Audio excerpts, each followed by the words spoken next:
What is up, everybody, and welcome back to Clean Sheet of Ice, the Texas Hockey Podcast presented by Apollo Media. Shout out to our sponsor, Zing Zing, America's #1 Bloody Mary Mix, and Prize Picks, our daily fantasy app of choice. Use code Apollo when you sign up and get up to $100 match on your first deposit. I am your host, Stone Strankman, joined always by Dom Garcia. We've had a rough few games. How are we doing, bud? We've had a rough few games. I don't think we've played as rough as this box score says, but you still can't be happy about the endings to those games. Seen better days, but luckily, the Dallas breaking news: the Dallas Stars are the second seed in the West. That's pretty tough to do. And last year we had a really good year, and our points compared to last year even better. So it's not too bad, I would say. It's not the worst. Shout out to Michael Dixon of The Ticket, buddy up there in the press box.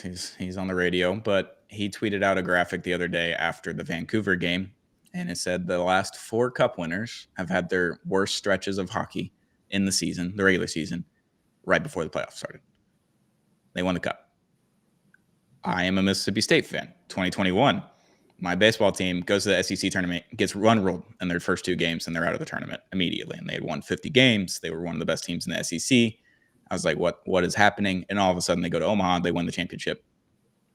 Fine, you get a ring. You played your worst baseball at that point. The last 4 cup winners have played their worst hockey in the month of April heading into the playoffs. Getting all the bad hockey out of the way before the playoffs is not a bad idea. I would like to peak right now. I would love to peak with 3 games left. But if you're going to play really bad hockey, just get it out of your system now is where I'm at with that. Yeah, and as bad of hockey as it was, I would say it's bad hockey, but not for a full 3 periods. Like, it's been bad hockey for 10 minutes. It's been bad hockey for a period. But every single game, including last night's that we'll get into, I've seen some good hockey in there. Yeah, absolutely. I think since maybe it was the Nashville game, I think they had a rough first period. And then after that, they kind of started to play a lot better in the second period. And in the third period, they blew up. They've done that a few times this year. They've built on good periods and had a really good finish to the game. So I think that's kind of the start of this better process, as Pete DeBoer would put it.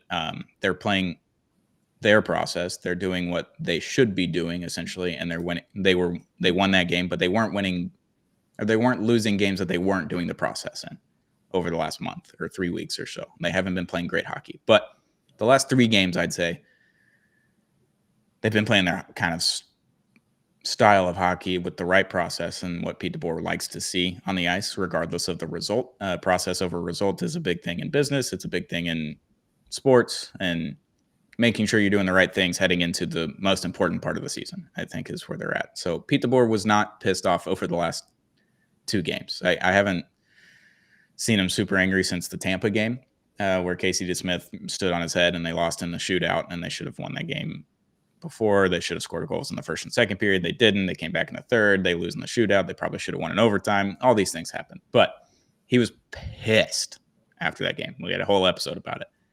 He was not pissed after these 2 games. He was a little irritated after the Vancouver game on Tuesday. He was not pissed off last night because the score did not reflect the result, I don't believe. Like, I think they played really good hockey, and they just didn't score on the best goaltender in hockey right now.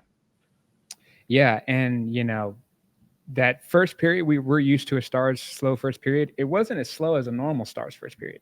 And then that second period, the end of it, man, like, there was a little bit of juice from the crowd, not crazy, not like normal, but there was some juice at the end. I thought we were going to get a goal. And I was going into the third period confident that let's at least bounce. We're down pretty heavily, but at least we can get some confidence going in. And that Vancouver game, I don't know what the locker room was like, but I figured that had to have been just like a nobody talk, like nobody say anything. We all know what's on everyone's minds. Let's just, man, on a bobblehead night too, like just super rough, super, super rough. Yeah, the Vancouver game, so we'll get into that Tuesday. Stars go up 5-2 with just over 2 minutes left. I think it was 2 minutes and 2 seconds, maybe 17:58. I think was the time of the Granny empty net goal. They had a really, really good first 2 periods, and they looked really sharp, and they were getting entry zone passes, and they were having offensive zone. They were getting lots of shots on goal. Third period, Vancouver gets 2 quick power play goals, and all of a sudden it's 3-2, and you're like, hold on, what's going on here? And then Maverick Bork gets that goal with probably 10 minutes left from Robo, exceptional pass through 2 defenders and Dallas Stars skates. Like, incredible pass to Maverick Bork, and credit to Maverick for knocking that one right in the right spot of the goal and right past the goalie, and you're up 4-2, and you're like, all right, cool, we're chilling. And then Granny gets the empty netter with just over 2 minutes left. I'm like, 5-2, let's wrap this shit up, boys. Had my tweet ready. Stars win, Dick down in Dallas edition. Had it all ready. Typed it all out. All caps. Hashtag Texas hockey at the end. And a minute of play is left. 1 minute. They played 59 minutes of exceptional hockey for the most part. 2 power play goals, but whatever. Power plays, or the penalty kill's been really good all season. 2 little miscues. It's fine. Esa Lindell was out there for 20,000 minutes, it felt like. And then the mistakes that we've been seeing over the last month or two happened 3 times in a row in regulation. They scored their last goal with 5.6 seconds left, maybe 5.9, and tied the game 5-5. And then they go to overtime, and a penalty gets called. I think they killed off the penalty, and then Thomas Harley's behind the net. He gets tackled, held, tripped, all of the sorts behind the net. They didn't get a call, and then Vancouver scored right off of that. So awful game by those metrics, 6-5. You lose. Casey DeSmith was really good that game, and it wasn't on him in any way, shape, or form. None of the goals were on him. Like, defense was lapsed on the 2 power play goals, and all of a sudden they scored 3 because the defense wasn't watching one guy. The one guy that had open space, they weren't watching him. Essentially, they were puck watching, and the locker room was at an ATL, all-time low, as Bo Burnham would say during that 2020 special. Incredible special on Netflix. But yeah, I mean, I didn't see Esa Lindell smile during a press conference, and I haven't seen him not smile in a press conference after a game. I don't even remember who we talked to first. Oh, we talked to Jamie. Jamie looked like he was going to fight Sam Nessler after a question. He doesn't look at people during press conferences. He just kind of goes head down, eyes down. When he answers questions, you can't hear him. Sam asked a question. He looked up directly at him and just started shaking his head. And he said the same thing 10 times and was out of there in a minute and a half. He just said that it's unacceptable at this time of year. It's unacceptable. It's unacceptable. Unacceptable. That's just all he said the whole press conference. And I get it. He's already gotten into the boys in the locker room, I'm sure. Like, he's already gotten after them, and unacceptable was probably the word that he used with a lot of the expletives, if I had to guess. And then Esa didn't smile. Mikko was the best one. He gave us a lot during that press conference. He's the new guy. I think he wants to make sure the media is taken care of. Dutchie does a great job of making sure the media is taken care of and getting quotes and all that kind of stuff. And I think Mikko's on that same kind of line, even in a loss. He got his first home goal in AAC, which was cool. It was a great setup and great shot. But yeah, the locker room vibes were just awful when we got down there. And Pete DeBoer was fine. Thought we played 59 minutes of really, really, really good hockey. And then we played 1 minute of horrible hockey. And then we went to overtime. We got a penalty, and things just didn't go our way. We got to capitalize on those 59 minutes and learn from that 1 minute in overtime. So it's kind of where he was at. But yeah, all-time low for me. Haven't been that mad since 2023 against Vegas. Jamie Benn cross-checked to Mark Stone's face. And then the preceding game or two after that, like, I have not been that upset at Dallas Stars hockey since then. Last year, even against Edmonton, like, I just haven't been that mad since then.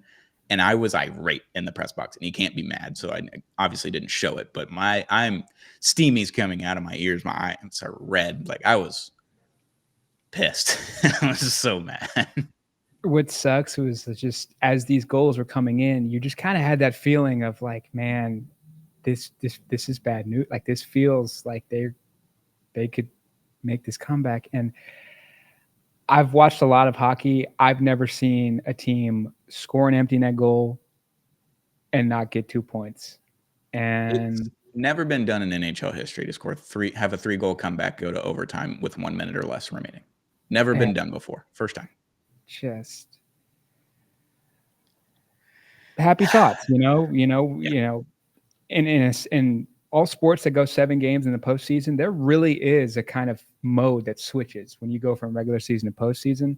I'm hoping that this bad play is getting out of our system. And like we said, like it's not a whole game where they're just playing like dog shit. It's always just little spurts. But those little spurts in a playoff series, they're Means you everything, lost. and you can't have them. And to not have a Miro Heiskanen, it's tough. And do we have the guys that can make up for it? If they're playing Dallas Stars hockey, yes. But if there's mental lapses like that, it's going to be tough. Yeah. Last night against Winnipeg, Thursday night, we're recording this Friday, April 11th in the morning, right after the game. I wasn't mad. I was just kind of like depressed in the press box last night. It's just like they've played so good and they couldn't get past Hellebuck, which he's been doing that all season. He's got 45 wins on the season. 45 wins. I think he's like 45, 12, and 1. Like insane numbers. He's got the best goal save percentage in the league. Like he's been an all-star. He's been the best goalie in the league. We get all that. Stars had their chances. I think Robo had 2 exceptional shots on goal, and Hellebuck just gloved both of them. Kind of, one of them was not with ease, and one of them was. Like, it was just elite goaltending. Like, I haven't seen this in, like, Marty Brodeur, like, the king, like, Henrik. Yeah. I don't know. Like, I haven't seen this. Maybe Jordan Bennington in 2019 when he was a rookie. Like, I haven't seen this just, like, so easy way and calmness around the net, even with chaos in front of him. Like, Hellebuck was exceptional last night. So credit to him, credit to the Jets for kind of stifling the offense when they couldn't get in the zone. And then when they could and had good shots on goal, they weren't getting those extra rebounds or extra puck control in the offensive zone last night. And it's a frustrating game because then on the other end, like you have one defensive lapse, all of a sudden it's a goal. It's like a minute 20 left in the first period. And then second period, same thing, defensive lapse. Now you're down 2-0 heading into the third period. It was just 3 mistakes, and then the fourth one I can't blame them because they're pressing and they're trying to get goals and all that kind of stuff. But even the third one, really. So it's just 2 mistakes, and I can't blame Otter. Like, he's got a guy skating on him alone by himself, or just a wide open net, cross crease pass, and it's a goal. So I thought Otter was really good last night for 2 periods, and then the third period everyone's pressing and he can't really do anything. So I can't blame him. Can't really blame the defense because they're pressing and trying to get goals and trying to get the puck and lay hits and all that kind of stuff. So yeah, last night was frustrating. But the score did not reflect the style and the quality of play that the Stars played last night. 4-0 was the score. First time they've been shut out all season. 78 games. It took them 78 games to get shut out. 79. Yeah. So bad game result-wise, but I thought a good game building off of the 59 minutes against Vancouver where they played good hockey. Yeah, absolutely. And to cleanse my palate this morning, I rewatched some highlights from the first round of last year's playoffs where, Colorado just absolutely went to town. Winnipeg, they're giving me these vibes of like when the Texas Rangers won the World Series. It's like they wait until you make a mistake and you make one mistake. You leave a pitch an inch too far in and it's up into where they sell Whataburger at the stadium. Like that's what it feels like when you play Winnipeg. It's like to beat them, you have to not beat yourself. And you make a mistake, you skate a little too far up in a second, that goalie's got to fish a puck out of the net. I mean, just to beat them, you got to play 3 great periods. And that goddamn Connor Hellebuck he's the first goalie in a long time where I'm really thinking about like MVP nod, like multiple Vezina, like just. No, I if he doesn't win the Hart, I'd be shocked. I know Draisaitl's been awesome. Kucherov is the first player in a while to have 4 80 assist seasons in a row. You got McKinnon. He's been nuts this year. He's been exceptional through the trades and Mikko and all that kind of stuff. Like a lot of really fucking good hockey players, but I don't think anyone's been better than Hellebuck this season. Yeah, he's been unstoppable. And the conversations about him has always been, he's in a really small market in Winnipeg, and there's not a lot of pressure over there. So in the regular season, he is unreal. Then you get to the bright lights, and you get to, the gold medal game of the Four Nations. You get to, the playoffs. Things change a little bit. There's a lot more eyes on you. But yeah, man, just when he's comfortable, and you can't let him get comfortable. When he gets comfortable, he's unreal. And last night he was comfortable. He was playing, pick lanes and just he plays without fear. And when you get to that Connor Hellebuck, it's it's c'est la vie, dude. It was tough. I want to talk about Sam Steele, though, real quick before we move on. Yes. Sam Steele was probably the best Stars player in the first 2 periods. And then the third period, the game's already over. It's 3-0. It's already 4-0. And there's 7.5 minutes left. He takes a holding call. He grabs the guy, brings him down to the ground. That guy then cross-checks him in the chest, neck area. Sam obviously takes exception to that. Shoves him off him, gets up, and just sucker punches the guy immediately. Yeah. All-time moment, because I needed something to take away from last night. I know that they played really good hockey. I know that they lost the game. It was a frustrating game. He was getting frustrations out. By all means, your fourth-line center, sure, go for it, pal. Because we haven't seen many fights this year. Jamie got one against Boston, against Zadorov, right, I think. And seen Bischel get in a fight. Dumba's gotten in a fight. But that's kind of it this year. We haven't seen many fights. Not a super physical team. We're more of a finesse team. And you obviously add Bischel and you get a little bit more physical. But Sam Steele just getting after it last night. He won the fight, and the guy took him down because he wasn't going to win, because he wasn't getting any punches in on Sam, because he was just holding his arms and refused to throw a punch, which I thought was very dumb when you drop the gloves at the same time as the guy. Throw a fucking punch. Throw a punch. Fight. Do not just hold arms. Like, that's dumb to me. Sam Steele was getting after it. He landed 3 punches immediately, had the sucker punch, and then it was just a holding match until the guy just kind of swept his legs and took him down. We need to get rid of the takedown in fights.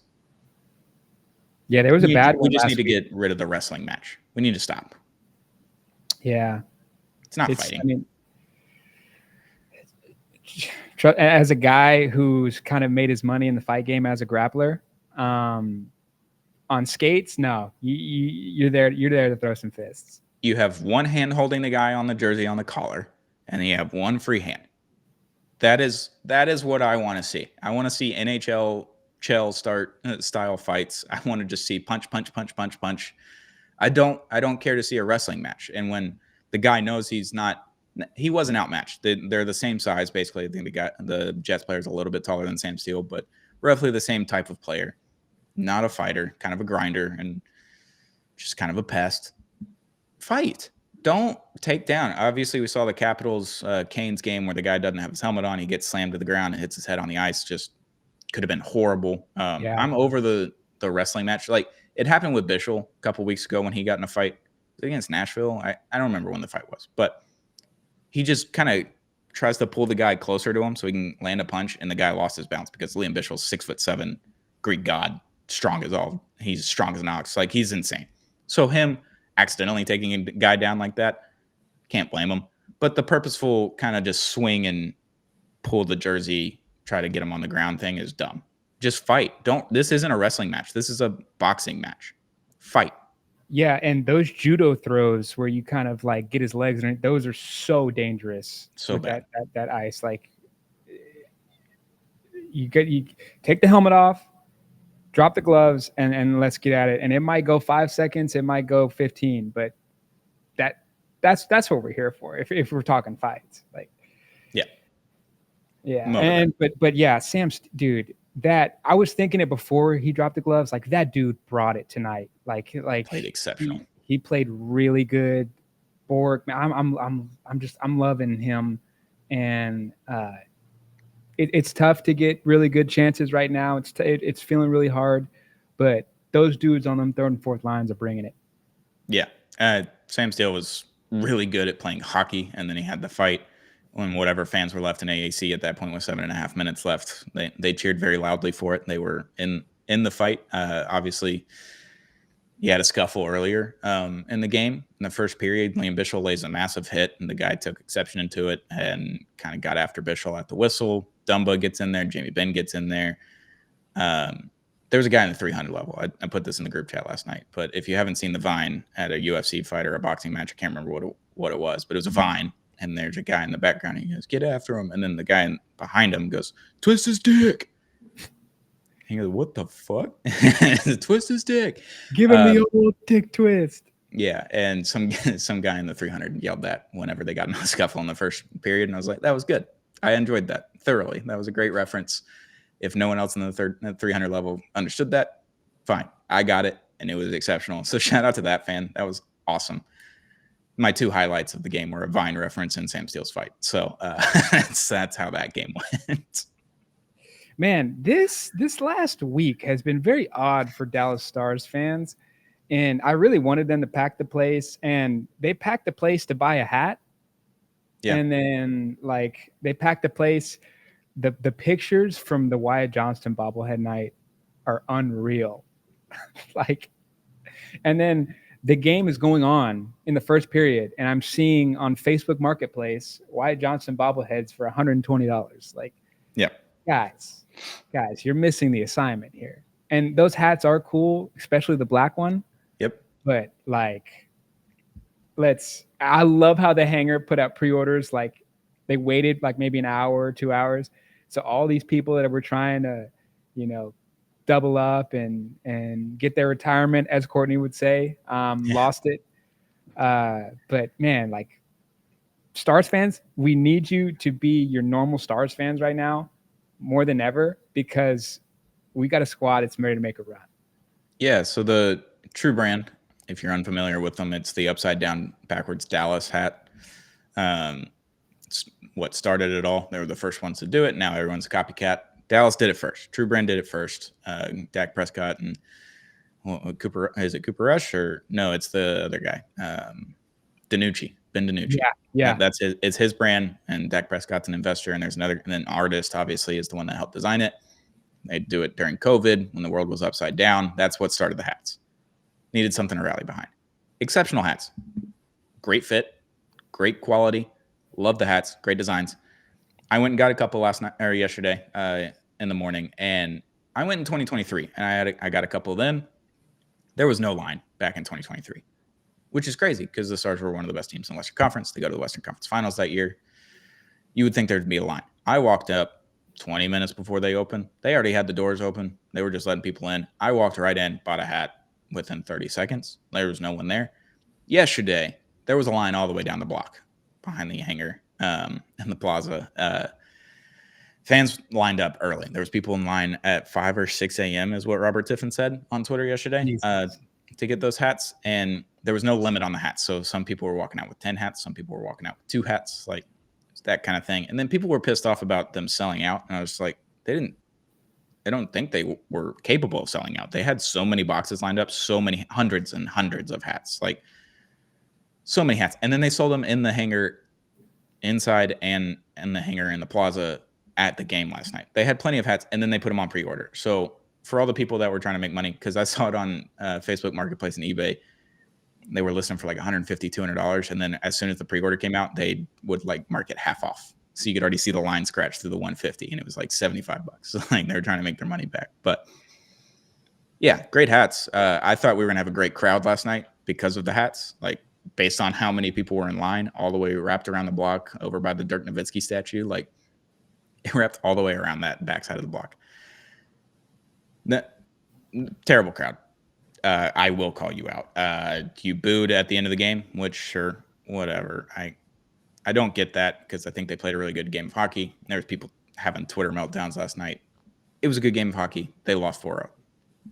Can't help that. But there weren't enough people there. They said it was a sellout. Not a lot of seats filled. So I was pissed off about that, especially with this matchup. Yeah, you got a chance to. I mean, when I was growing up, like when Roger Clemens was pitching, like the Astros, they were making a pretty good run at the time, but like you were there, like you found a way to get there. And in Houston, it's really tough to get to a 7 p.m. My Rockets, man, I wish we had the crowds that are at AAC for both the Mavericks and the Stars. And we got a great Rockets team. I don't know how they'll do in the playoffs. We'll see. But like, you got to find a way to get there. Like to see Connor Hellebuyck in person, I don't have the luxury of just driving 20 minutes to go to the stadium to see the best goalie right now play. I got to drive 3.5 hours, and I would do it if work permitted it. But man, like that was a game you should have been at. And to hear that it wasn't as packed as it normally is, a little frustrating. If you booed, I guess I understand, but man, like I know Stars fans are better than this. That's all I'll say. Yeah, and maybe people are saving money for playoff tickets and whatnot, I guess. But this is one of the cheaper tickets you can get in April. This one and the Utah game. It's the last 2 home games of the season. You got 3 games remaining. These were the last 2 home games. Got the home game on Saturday, tomorrow, as you're listening to this, against Utah. Like, some of the cheaper tickets you can get in the month of April for the Stars this season. It was frustrating. The Stars chant during the anthem, one of the lower ones that I've heard this season. That one and the Vancouver game, both kind of mid Stars chants during the anthem. So you can kind of gather a lot of how the crowd is going to react during the game based on the Stars chant. We had an exceptional one against Nashville. They won that game 5-1. Just saying. Show up. And we need you there because there was a lot of no calls in that last game. And we needed those, we needed to chirp the refs, and they weren't getting chirped. And, maybe if there's a chirp, too many men on the ice gets called. You never know. Yeah, that happened twice. So, rough game based on result. I thought they played good hockey. Sucks that it was 4-0. I think the score didn't reflect that, but it is what it is. We got a couple games coming up. Utah at home Saturday night, last home game of the season, regular season, before the playoffs start. You get a point and you secure the number 2 seed, and you've already locked in your matchup with Colorado. It's just who gets the home ice advantage. You got a 6-point lead on them. You just need 1 point to secure it. So go get 2 points against Utah and call it a day. Don't even have to worry about the next 2 games. But we've got some good news. It's on the way. Tyler Seguin. Not cleared for he was cleared for contact in practice. So he's got to get through another hurdle. But maybe he's back tomorrow. Maybe. It's maybe. He did have, the people that were at practice, he did have a gigantic smile on his face. A little jersey change. Yeah. Little jersey change. He's getting there, and boy, do we need him now more than ever. I mentioned it to Robert last night after the game, walking to the locker room. I was like, do we get like a 2020 Stammer kind of jolt for the team when Segi comes back? When Stammer came back in that, was it Stanley Cup Game 3, 2020, Game 4? I can't remember. Series is still pretty knotted up. Like, it's a tight series. Stammer came back from injury. He scored in the first 3 minutes of the game. Game was over. The energy was already there before that 3-minute goal. And I have a feeling Segi comes back. This locker room gets a boost of energy, fresh legs on the ice. Your leader, one of your leaders, alternate captain or assistant captain, and one of the longest tenured players on the Stars. He's a pillar of this team. Like, you get him back, I think everyone just kind of starts to fall in place and everything starts to go a little bit smoother. You don't have to press as much on offense necessarily because you get the best line in hockey back, and you already got one of the other best lines in hockey. I'm just saying, the Segi boost, it might be happening. It might be happening this weekend. I sometimes dream about the days when Matt Duchene and Tyler Seguin were just running wild on other teams. And when we get that back, it's going to feed some families. It is. So I think we're going to get a boost. I don't know if it happens tomorrow or on Monday against Detroit on the road, but it will probably be one of those 2 games since he was cleared for contact during practice yesterday or 2 days ago. He just has to get through that last hurdle, and all of a sudden he's back. Miro Heiskanen, another update. Jim Nill said he's out for the first round. Everyone else is now pressing back against that, saying that he could still come back in the first round. Like, it won't be game 1, but he might be back pretty soon. Miro's still behind Segi, obviously. He's still skating on his own, but he's getting closer to skating with the team. Once he starts skating with the team, then he got cleared for contact, and that's obviously taken a while for Seguin, but he's a little bit older. It's a different type of injury. They want to make sure that he's managed properly before the playoffs. Miro, they might press him a little bit, and if he comes back at 80% of Miro Heiskanen is still a top 20 defenseman in the NHL. Absolutely. And I don't know if it was Robert Tiffin, but somebody was saying, like, the timeline right now hasn't really ruled him out of the whole first round yet. Yep. Is basically what has been kind of mentioned, in that, the media, they see him around, like he's fully there, he's skating and everything. I just, exactly what you said. I can't co-sign any better. Like, even if it's not 100%, like, that's Miro Heiskanen. Like, yeah. And then your third pairing and your second pairing gets better. Like, Lindell and Heiskanen just go together. Okay. Well, no one's scoring on that pairing at all. Like, it's just not happening. You get Lyubushkin and Harley, and then Bischel and Dumba, I believe, is going to be the pairing whenever Miro comes back. then CC and Brendan Smith are your 7th and 8th defensemen. And if someone does get hurt, then you got those guys to plug and play. And they've been fine. They haven't been great, but they've been fine. And you can kind of deal with it. But during playoff hockey, I'd rather have Heiskanen back. So if he can come back game 5 of the playoffs,